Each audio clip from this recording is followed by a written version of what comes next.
Now, for the viewers and fight fans in attendance around the world, and the millions of future subscribers across all my social media platforms, welcome to Tough Glove Boxing. I am locked in, and let's get ready to talk about it!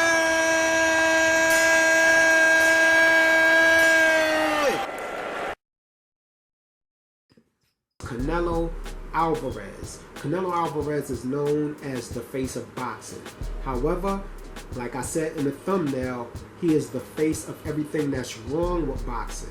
Now, Canelo Alvarez is getting a lot of backlash because he recently came out and said he's not going to be fighting any Mexican fighters because he represents Mexico.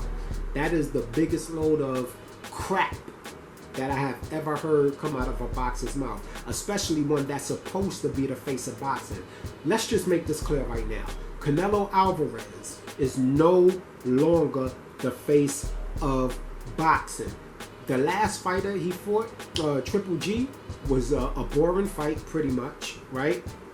And he should have did a lot better than he did do, right? The fight before that, he lost to Bivol.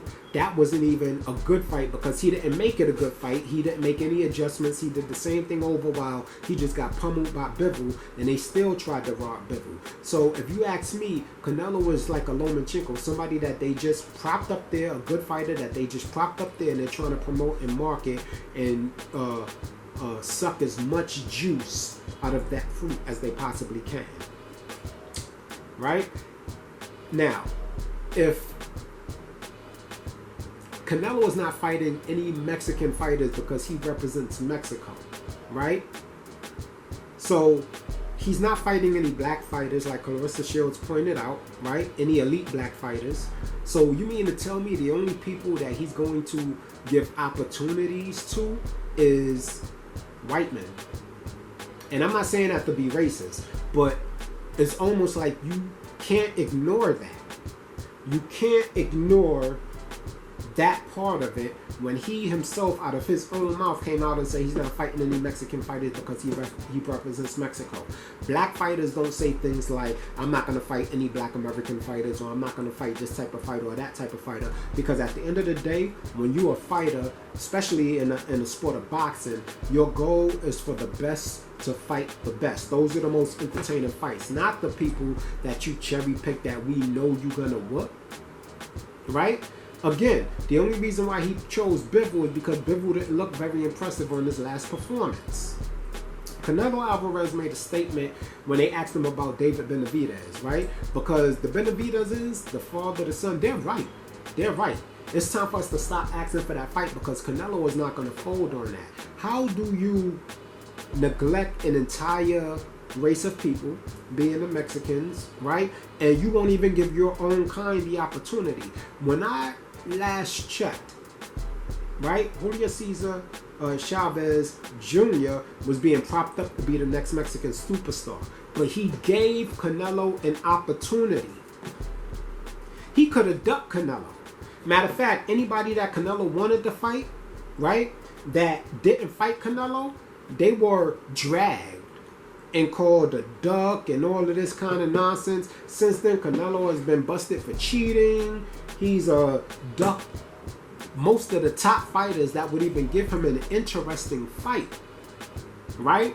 He went to what was the weakest division to become undisputed, right? And moved up in weight when he had a whole 160. He had a bunch of fighters there that he could have took on that would have given us quality fights, but he chose to go the easy route.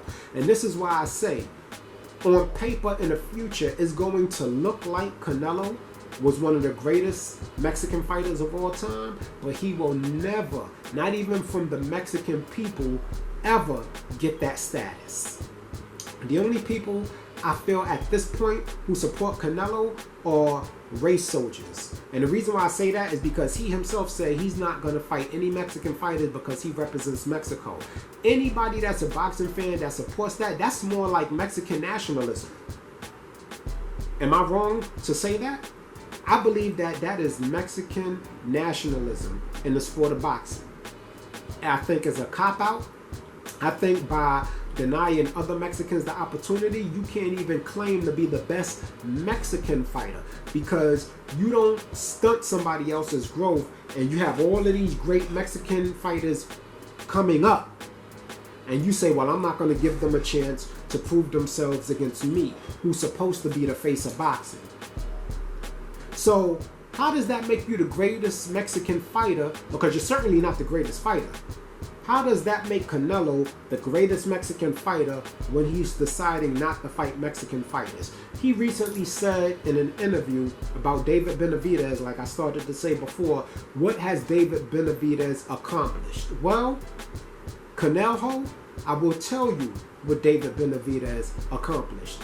David Benavidez single-handedly took the so-called face of boxing and made him retire from fighting an entire nationality of people just to have this excuse to duck him.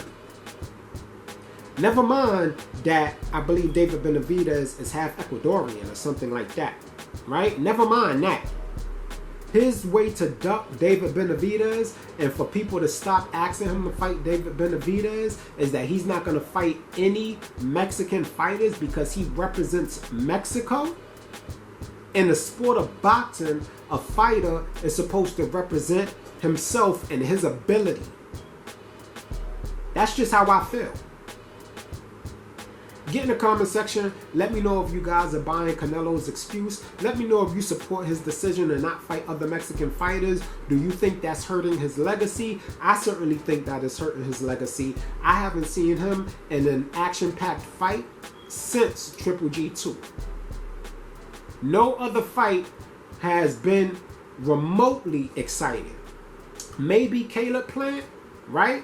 Maybe Caleb Plant, but we all knew Caleb Plant didn't have the ability to knock out Canelo, so eventually the hammer was going to come down, and that's exactly what happened after Canelo was getting outboxed. He couldn't do the same thing to Bivol because Bivol was too big, right? Bivol was way bigger than a Caleb Plant. So he couldn't just bide his time and eventually feel like he's going to walk Bivol down and knock him out. Once Bivol ran away with the rounds, Canelo was pretty much done. And his stamina failed him not only in the Bivol fight, but also in the Triple G fight. Now, I know I said I was going to keep the video under 20 minutes, and so it's not going to go on but for a couple minutes longer, okay? The last thing I want to talk about right quick is the press conference. Savannah Marshall, Claressa Shields, Michaela Mayer, and Alicia Baumgartner. Let me explain something to you. It is 100% a fact that these women, right, women's boxing has actually been more exciting. They've given us the best, biggest fights this year, even over the men. Amanda Serrano, Katie Taylor was way better than Errol Spence versus Ugas, right? And that was one of PBC's biggest fights, okay? And I just feel like the women are holding it down. You know, when you get into the Claressa Shields, Savannah Marshall press conferences, build up to the fight, this is how you're supposed to build up to a fight. They actually had to postpone the fight by about a month, about 5 weeks, right? And the fight still has not lost any steam because fans are so invested in this fight due to the bad blood between all the fighters. Claressa Shields, Savannah Marshall dislike each other, and they have history together. So this fight is almost like a destiny was bound to happen type of fight. Then you got Michaela Mayer and Alicia Baumgartner, right? We all saw the press conferences. There is fire in those bushes there. You know what I'm saying? There's fire there. There's smoke. They don't like each other. They can't stand each other. When they step into that ring, it's not about, they truly trying to hurt each other and get each other out of there, and that's going to make for possibly a fight of the year. I really can't tell you what, I mean, the co-main event has an opportunity to still shine from the main event. That's how explosive I think Alicia Baumgartner and Michaela Mayer is going to be. Claressa Shields and Savannah Marshall is going to be an excellent fight. So without a doubt, this is the biggest fight, right? The last end of the year the final quarter of the year, Claressa Shields versus Savannah Marshall so far is the biggest fight card, is the biggest fight that we've gotten. Earlier in the year, that was Amanda Serrano, right? Katie Taylor, right? We had the other young lady who became undisputed, Franchon Desern Cruz, right? And she went up against, what was that girl? Ellen something, right? But that was a really good fight. It turned out to be a bloody fight. So I say the men got to step it up, right? But then when you look at the promotional companies behind some of the biggest fights that we're getting this year, it's Top Rank, okay? It's DAZN with the Usyk Anthony Joshua, right? It's everybody but the PBC. Why can't we get the fights that we want? I enjoyed the press conference. What I like most about the press conference is we're starting to see a different side of Savannah Marshall, right? See, Savannah Marshall, the silent assassin, she's starting to come into her star power. She's starting to really get it now, how to either make your fans love you or make the other fans hate you to the point where they all want to see the fight. She's talking smack back to Claressa Shields. She's saying things trying to get under Claressa Shields' skin, right? Whether it's working or not, I don't know. I feel like some things get under Claressa Shields' skin, and some things Claressa say get under Savannah Marshall's skin. But I can tell you one thing, I don't expect anything less than fireworks come Saturday when they step in the ring. Anyway, get in the comment section. Let me know how you feel about what I said about the PBC, right?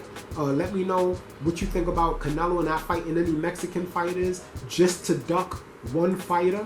You understand? And let me know how excited you are and what you thought about the press conference for the Claressa Shields Savannah Marshall fight and undercard. And tomorrow, are you excited for the weigh-in? Anyway, do you think, also another question is, do you predict anybody missing weight with the Claressa Shields Savannah Marshall fight? Thank you for taking the time to check out the content. Hit the like button, hit the subscribe button. Locked in, Tough Glove Boxing.